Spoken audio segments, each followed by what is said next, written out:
तो प्यारे बच्चों, हमने सर्वांग समता के 3 नियमों को पढ़ लिया था। त्रिभुजों की सर्वांग समता का चौथा नियम ये है, कोण कोण भुजा सर्वांग समता नियम। कोण कोण भुजा सर्वांग समता नियम क्या होता है, ध्यान दीजिए। जैसे एक त्रिभुज एबीसी है और एक दूसरा त्रिभुज डीईएफ है, ये दोनों सर्वांग सम होंगे कोण कोण भुजा सर्वांग समता से कब? यदि इसका कोण ए संगत कोण डी के बराबर हो, कोण बी कोण ई के बराबर हो और कोई एक संगत भुजा बराबर हो। वो अब जो भुजा होगी वो इन दोनों कोणों के मध्य में नहीं होनी चाहिए, वो कोई भी भुजा हो सकती है, या तो AC या फिर BC। जैसे AC बराबर हो DF के। कहने का मतलब ये है कि त्रिभुज की कोई दो संगत कोण और कोई एक भुजा संगत भुजा बराबर होनी चाहिए, तब हम कह सकते हैं कि ये दोनों त्रिभुज क्या हैं? सर्वांग सम हैं। यहां हम इस प्रकार लिख सकते हैं, यहां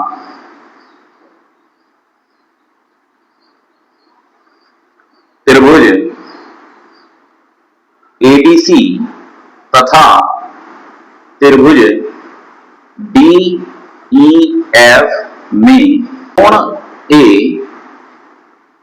बराबर है कोण D,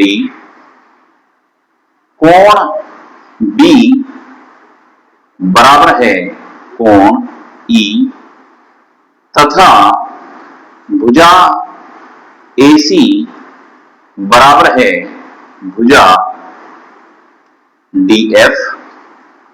तो कोण कोण भुजा सर्वांग समता से ये दोनों त्रिभुज सर्वांग सम हो जाएंगे। तो इसीलिए कोण कोण भुजा सर्वांग समता से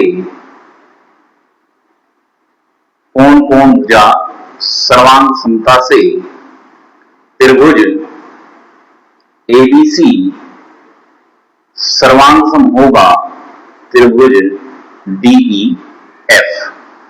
तो इस प्रकार बच्चों कोण कोण भुजा सर्वांग समता नियम को याद रखेंगे और इसकी सहायता से हम कुछ प्रश्नों को भी हल करेंगे।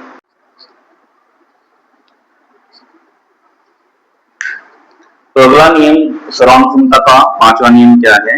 संपूर्ण कर्ण भुजा सर्वांग समता। संपूर्ण कर्ण भुजा सर्वांग समता क्या होती है? देखिए, दो समकोण त्रिभुज सर्वांग सम होते हैं यदि एक त्रिभुज का कर्ण तथा एक भुजा दूसरे त्रिभुज के कर्ण और एक भुजा के बराबर हो।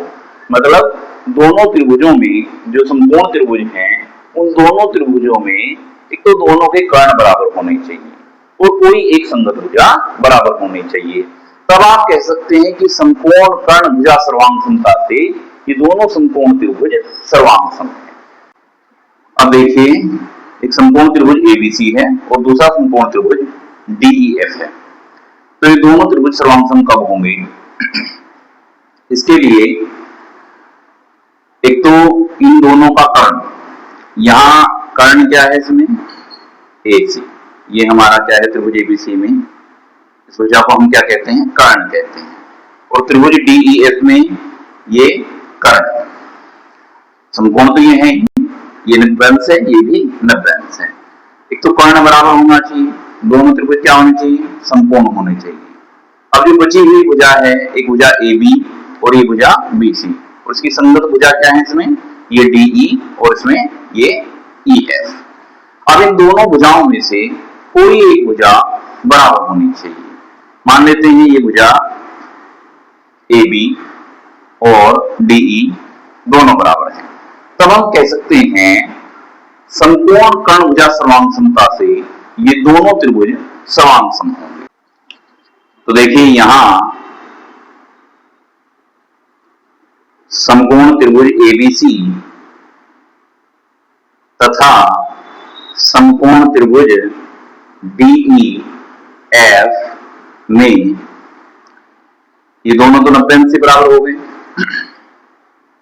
कोण बी बराबर कोण ई, कर्ण एसी, कर्ण एसी बराबर कर्ण डीएफ तथा ये भुजा ए बी इसकी संगत भुजा डीई के बराबर है। तो इसीलिए समकोण कर्ण भुजा सर्वांग समता से त्रिभुज एबीसी और त्रिभुज डीईएफ, त्रिभुज डीईएफ ये दोनों समकोण त्रिभुज क्या होंगे? सर्वांग।